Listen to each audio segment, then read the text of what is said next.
décadas sendo libertos e vendo a família inteira sendo atraída para a cruz de Cristo, porque a família está dizendo: eu não acredito no que está acontecendo.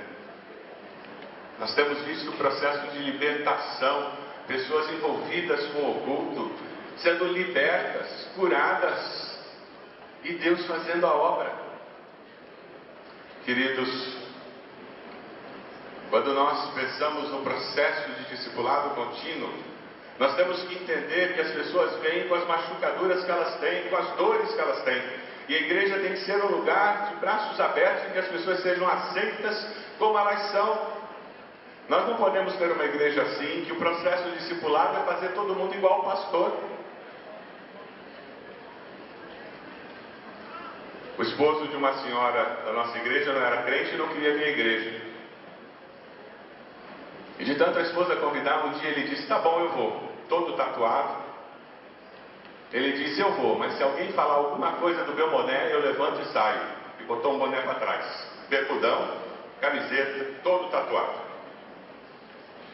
Ele entrou, as pessoas cumprimentaram com um sorriso. Ele sentou perto da porta, acabou o culto e foi embora. Domingo seguinte, ela convidou de novo. Ele disse: eu vou. Se alguém falar alguma coisa do meu boné, eu saio. Boné para trás, bermudão, camiseta, todo tatuado. Ele entrou, alguém deu um abraço nele, ele ouviu a mensagem e ele aceitou Jesus. O testemunho dele, ele disse: eu pensei que iam me tocar da igreja porque eu estava de boné. Eu pensei que iam olhar para mim com uma cara estranha porque eu era todo tatuado. Mas as pessoas olharam para mim como se eu fosse uma pessoa normal. Igreja é um lugar onde as pessoas são aceitas do jeito que elas são. Igreja é assim. As pessoas entram e elas crescem. E aquelas características que elas receberam de Deus se tornam melhores. E por isso elas vão conseguir abençoar pessoas que você talvez não consigam atingir. Elas vão conseguir chegar em lugares que nós não conseguimos chegar. Mas para isso nós temos que entender que nós precisamos cuidar uns dos outros. Nós precisamos amar uns aos outros. Nós precisamos ajudar nesse processo de formação contínua. Pegar a plantinha, aceitar que as pessoas estão em estágios diferentes da vida cristã e ajudar essas pessoas a crescerem. Como a sua igreja, o seu grupo pequeno, tem promovido uma cultura de discipulado contínuo na sua igreja? Pastor Sorém, da Primeira Igreja Batista do Rio de Janeiro, que foi presidente da nossa convenção muitas vezes, ele tem uma influência muito grande na família da minha mãe, que cresceu naquela igreja. Foi ele que casou meus pais. Ele é muito respeitado, talvez você que é mais novo não o conheça. Eu peguei um trecho de um sermão dele, que ele fala sobre justamente Deus ter um propósito e como Deus trabalha em nossas vidas através desses propósitos.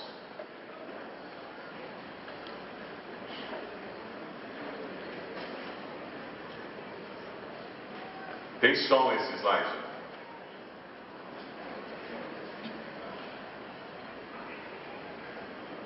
Vocês têm na pasta o arquivo, Pastor Sorém também.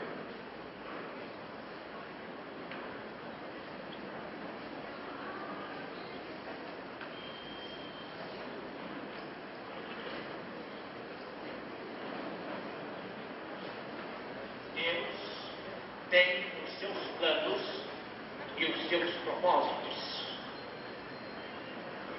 Deus criou e governa este universo, este mundo e os seres humanos com finalidades, com razões de ser. Este mundo não anda ao revés de um propósito, nem há uma troca, nem incoerentemente. O que nós conhecemos de mais coerente e perfeito funcionamento é esse universo maravilhoso que Deus criou, do qual nós somos parte. E nesse mundo em que nós vivemos, os propósitos de Deus se cumprem pela instrumentalidade humana. Esse assunto, meus irmãos, é empolgante, porque leva-nos a dizer com toda a reverência e humildade diante de Deus que Deus nada faz sem nós. Deus não evangeliza sem nós. Deus não realiza obra missionária sem nós. Deus não edifica a igreja sem nós. Deus não edifica templos sem nós. E quando chegou a consumação do grande propósito redentivo, ainda assim, Deus necessitou da forma humana para cumprir esse propósito. Podeis pensar, irmãos meus, em algo do propósito de Deus no seu reino aqui na terra, que independe totalmente de instrumentalidade humana? Por vezes nós queremos que seja assim, ou por conveniência, ou por comodismo nosso. Então, irmãos meus, incorremos numa falta grave. É a falta da oração ociosa, oração vazia, que pede a Deus que faça. E nós nos indispomos a fazer aquilo que incumbe a instrumentalidade humana. Nós pedimos a Deus que salve os pecadores, e nós não nos dispomos a levar-lhes a mensagem da salvação, e assim que Deus salva os pecadores, utilizando-se do testemunho, das testemunhas, dos mensageiros, dos pregadores, dos missionários, de cada crente chamado para servir, cada um que tem a incumbência de levar a mensagem do Evangelho. E nós pedimos a Deus, oramos para que haja recursos para a sua obra, para a extensão do reino, e nós fechamos a bolsa. E a nossa oração sobre ser ociosa é quase blasfema. Deus não tem cruzeiros para fazer chover do céu. Ele usa os cruzeiros que nós possuímos, que nós recebemos, a bem dizer que Ele permite que nós recolhamos. Nós nos acomodamos. Deus faz a sua parte e a nossa instrumentalidade fica estática e paralisada, e o trabalho sofre. Deus faz a sua parte, a nossa instrumentalidade fica estática e paralisada, e o trabalho sofre. A necessidade de nós nos envolvermos intencionalmente na obra de Deus, na multiplicação de discípulos, para discípulos que verdadeiramente tenham uma cosmovisão cristã, percebam como viver a vida cristã de uma forma intencional, vejam a vida como Deus vê. É interessante porque nós encontramos isso lá em Barnabé, investindo na vida de Saulo. Ele foi a Tarso procurar Saulo e quando encontrou, levou para Antioquia. Durante um ano inteiro, Barnabé e Saulo se reuniram com a igreja e ensinaram a muitos em Antioquia. Os discípulos foram pela primeira vez chamados cristãos. Nós vemos no livro de Atos um crescer em que Barnabé e Saulo, e de repente começa a aparecer Saulo, Barnabé, e Saulo se torna um líder de grande projeção. Nós transformamos assim membros em líderes. Deus trabalha preparando líderes ao longo de toda uma vida. Nós encontramos Jesus fazendo isso. Lá em Lucas 10, de 1 a 2, na missão dos 72, ele faz um treinamento missionário prático, envia aqueles homens e diz: olha, a colheita é grande, os trabalhadores são poucos, peçam ao Senhor que mande trabalhadores para a colheita. E Jesus os envia para que eles façam a obra. Uma igreja que investe em capacitação corre riscos.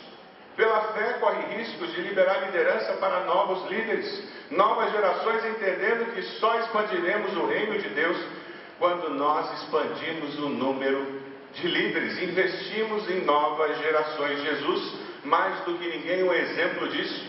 Ele delega a nós uma tarefa importantíssima: vão e façam discípulos, mesmo quando nós não temos muita capacitação, não é mesmo? Acabamos de aceitar Jesus, mal compreendemos o Evangelho, e Ele já nos disse o quê? vão e façam discípulos. Ide por todo mundo.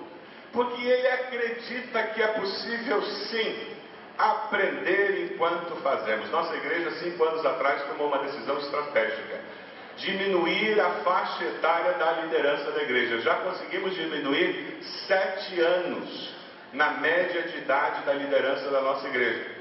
A nossa meta é diminuir 10 anos. Estamos caminhando para lá, envolvendo novos líderes na liderança da igreja, porque nós precisamos ter uma renovação se nós queremos que a igreja continue. Qual é a média de idade da liderança da sua igreja? Faça uma conta simples. Pegue o hall de membros e calcule a média de idade do hall de membros da sua igreja. Pegue a liderança da sua igreja e calcule a faixa de idade da liderança, a média de idade. E quem sabe você tem que colocar um alvo semelhante ao que nós colocamos lá em nossa igreja. Para isso você vai correr riscos. Novos líderes inexperientes cometem decisões, tomam decisões que talvez não sejam as melhores. Mas é no erro e no acerto que nós crescemos. Não foi assim que você aprendeu a ser líder? É por isso que novos líderes precisam aprender com alguém. É o que a palavra diz. As palavras que você me ouviu dizer, na presença de muitas testemunhas, confia a homens fiéis, que sejam também capazes de ensinar a outros, que também vão ensinar a outros, que vão ensinar a outros. O processo de discipulado contínuo é um processo de formação e de capacitação contínua. É um vídeo que vocês precisam me apresentar aí, por favor. Não está aparecendo o vídeo. Isto é discipulado.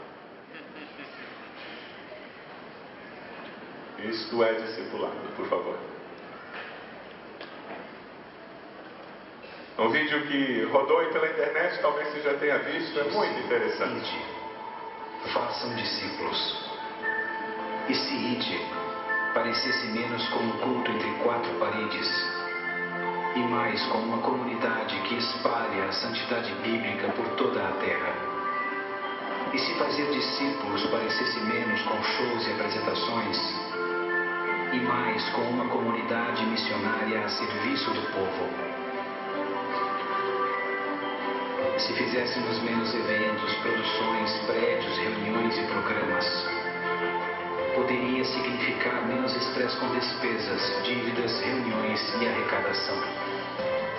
Estaríamos mais livres para experimentar o amor de Jesus, amar a Deus, amar ao próximo, libertar os cativos, liderar servindo uns aos outros, enviar missionários e missionárias por toda a terra. E se ao invés de fazer shows, prédios, palestras, boletins e vendas, nós fizéssemos mais discípulos? Como Jesus fez, como Paulo fez, como os apóstolos fizeram. Essa é nossa missão. Essa é a grande comissão. Amar ao próximo, libertar os cativos, liderar servindo uns aos outros, enviar missionários. Isso é discipulado. Isso é igreja. Amém? Isso que é igreja. O grande desafio dessa mensagem é que nós, como igrejas batistas do Brasil, estejamos nos concentrando no que é essencial. E que o resto seja feito se sobrar energia, se sobrar tempo. E se a gente achar que vai a pé. E quem sabe, o calendário da igreja vai ter que ser reduzido. 4 anos atrás, nós começamos a remanejar o calendário da nossa igreja. Hoje ele é muito mais leve do que era antigamente. Tem muito menos atividades, congressos, reuniões, encontros, porque ele é muito mais focado naquilo que nós consideramos essencial para a nossa igreja. Algumas perguntas para você refletir. Os membros da sua igreja estão sendo formados ou só informados? Os membros da sua igreja estão sendo capacitados para realizar o ministério? Os membros da sua igreja estão investindo na vida de outras pessoas? Ou estão só trabalhando, fazendo uma porção de atividades acontecerem, uma porção de reuniões acontecerem? Quem sabe uma pergunta para você mesmo: você está sendo formado ou informado? As reuniões, os estudos pelos quais você passa estão mudando o seu jeito de ser. Hoje você conhece melhor a Deus do que há um ano? Hoje você é mais maduro da fé do que no ano passado? Hoje você conhece mais as Escrituras e o Deus das Escrituras do que no ano passado? Você está sendo capacitado para fazer o ministério que você faz? Você está investindo na vida de alguém? Na sua agenda de atividades eclesiásticas, existe pelo menos uma pessoa que você pode dizer: é meu filho na fé, é alguém por quem eu oro, na vida de quem eu invisto meu tempo, eu invisto a experiência que eu tenho, é alguém que eu estou treinando para multiplicar a minha vida na vida dessa pessoa?